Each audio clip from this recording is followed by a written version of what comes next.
मित्र, माझ्या आता तुम्हाला ज्या काड्या दिसतात ना, ही एक जडीबुटी हे औषध आहे. हे कशाचं औषध आहे माहिती आहे तुम्हाला? जे सर्दी होते ना माणसाला, आता पावसाळ्यामध्ये पावसाळा चालू आहे बघा, आणि पावसाळ्यात बऱ्याच लोकांना सर्दीचा त्रास होतो. सर्दी झाली की एकदम नाक, डोकं जाम होतं, कफ असतो आणि नाकही जाम होतं. मग अशा वेळेला काय करायचं असतं, तरी एक जडीबुटी आहे, याला व्यखणा असं म्हणतात. हे तुम्हाला पंसारीच्या दुकानावर किंवा जडीबुटीच्या दुकानावर कुठेही मिळतं. याला व्यखणा म्हणतात. व्यखंडाच्या काड्या येतात ह्या.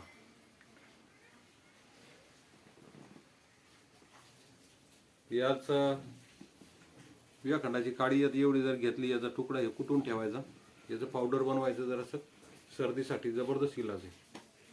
कशी सर्दी होते तुम्हाला, याचं पावडर बनवायचं आणि विस्तवावर टाकायचं. याचा जो धूर निघतो का नाही, तो धूर तोंडातून घ्यायचा आहे, नाकातही घ्यायचा आहे. त्याच्यामुळं काय होतं माहिती आहे का, तो नाकात जमलेले जे पाणी आहे का नाही, ते पूर्ण खाली पडतं. एका 10 मिनिटात डोकं मोकळं होऊन जातं. याचा दुसरा उपयोग मी तुम्हाला सांगतोय. जर खोकला यायला लागला ना, तर खोकल्यासाठीचं सुद्धा एक जबरदस्त औषध. थोडासा तुकडा घ्यायचा याचा, एका सुपारीच्या तुकडा, आपण बारीक सुपारीचा तुकडा घेतो की नाही, तसा असा थोडासा तुकडा घ्यायचा. बघा मी घेतलाय. असा सुपारी सारखा चावून खायचा, तोंडात ठेवायचा आणि चावून खायचा. रस गिळत राहायचं. त्याच्यामुळे खोकला 10 मिनिटातच बंद होतो. तर खोकला 10 मिनिटात बंद होतो. हे दमाचं पण औषध आहे. जेव्हा श्वासनलिकेवर सूज येऊन छातीमध्ये कफ साचतोय, श्वास घ्यायला त्रास होतोय, अशा वेळेला याचा जर काढा घेतला ना, या वेखंडाचा 2 ते 3 ग्रॅम वेखंड टाकायचं. बारीकसं थोडंसं आपण चहाची पत्ती टाकतो तशी पाण्यामध्ये उकळायचं, आणि चांगलं उकळल्याच्या नंतर ते गाळून त्या ज्या माणसाला दमा आहे ना का नाही, त्याला पियाला द्यायचं. बघा तुम्ही 10-15-20 मिनिटात त्याला चांगला आराम पडतो. याचा पुन्हा एक उपयोग असा आहे की आपल्या जनावरांना जर पिसावा होता, जनावरावर गाई म्हैसी जे असतात त्याच्या अंगावर पिसा होतात बघा, तर त्या पिसासाठी याची पावडर करायची.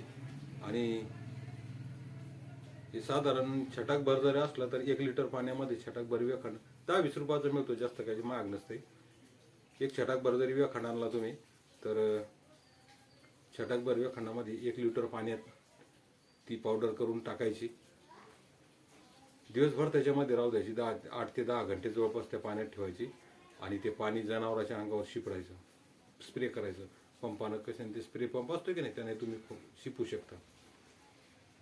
बघा तुम्हाला दुसऱ्या दिवशी एकही पीस त्याच्यावर दिसणार नाही. एवढं जबरदस्त औषध आहे. याचा एक महत्त्वाचा पारंपरिक उपयोग आहे, तुम्ही तुम्हाला या व्हिडिओतून सांगणार आहे. ते म्हणजे फिटसाठी. ज्या लोकांना फिट येतं का नाही, त्यांच्यासाठी हे महत्त्वाचं औषध आहे. काय करायचं, याला पाण्यात उघळायचं, दगडावर घासायचं. असं याचा जो मलिदा निघतो का नाही, घासल्यानंतर जे मलिदा निघतो, जी चटणी निघते, ही 2 ते 3 ग्रॅम चटणी, 1 चम्मच मध घ्यायचं, मधात कालवायचं आणि ते चाटून खायला द्यायचं. ज्या माणसाला फिट येतं त्याला. फिट म्हणजे आमच्या इकडे त्याला गुरु म्हणतात. याच्यात होतं काय माहिती आहे का तुम्हाला, माणसाची एकदम म्हणजे स्मृती नष्ट होऊन जाते, डोळ्याच्या समोर अंधारी येते, माणूस बेशुद्ध होऊन खाली पडतो, तोंडातून फेस येतोय.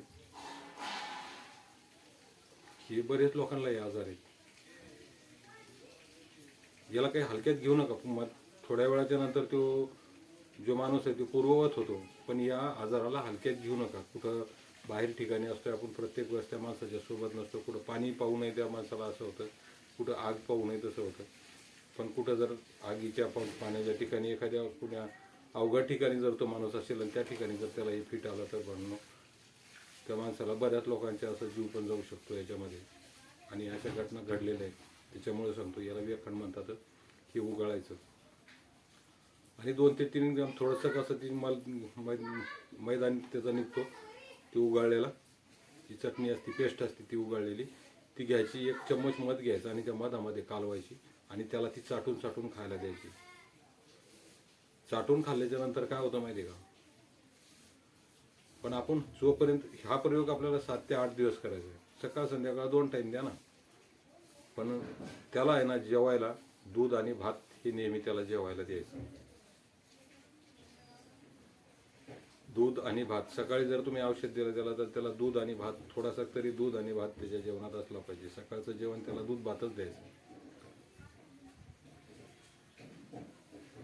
बघा 7-8 दिवस हा प्रयोग जरी केला तर बऱ्याच लोकांचं तुम्हाला जे पाहिजे तसं त्याही पेक्षा चांगलं समाधान तुम्हाला या औषधी देऊ शकते. बरे औषधाचे काही साईड इफेक्ट बी नाही आहेत. याला लहान मुलाला देऊ शकता, लेडीजलाही देऊ शकता. त्याचे कुठलेही म्हणजे असे काही परिणाम, दुष्परिणाम, याच्यापासून काही बाधा होऊ शकते असा काहीही प्रकार कुठलाही प्रकार नाही आहे किंवा कुठलाही याच्यापासून त्रास होत नाही. तर मित्रो, मी दिलीप गवई, पूर्वजांचा खजिना या यूट्यूब चॅनलच्या माध्यमातून तुम्हाला या वनस्पतीची ओळख करून दिली. व्हिडिओ जर आवडला असेल भावनो तर एक लाईक करा, चॅनलवर नवीन असाल तर सबस्क्राईब करा आणि व्हिडिओ जास्तीत जास्त शेअर करा. तर भेटूया अशाच एका नवीन औषधीच्या शोधात पुढच्या व्हिडिओमध्ये. तोपर्यंत काळजी घ्या.